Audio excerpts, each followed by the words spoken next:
Umkhandlu waseTshwane uqoka uSomlomo omusha namhlanje. Lesi sikhundla selokusasa lazivulekile kusukela ngenyanga edlule kulandela ukwesula kuka-Dokotela uMurunwa Makwarela emva kokuqokwa njengeMeya.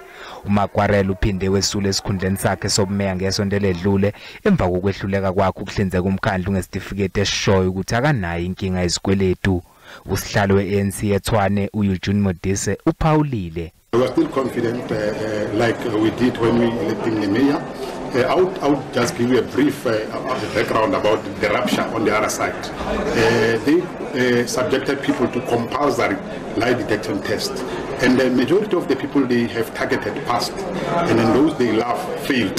So that have compounded the problem from their side. uModise uqhubeke wachaza mayelana nokuthi bazizwa kanjani bona njenge-ANC emva kwesenzo sikaMakwarela. Makwarela is not a member of the African National Congress. He's a co-member.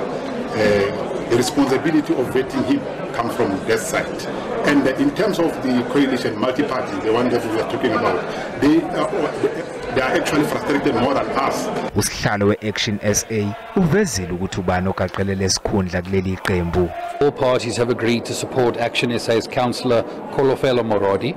She is currently the chairperson of the MPAC committee, doing very important work in investigating wrongdoing in the city of Tshwane.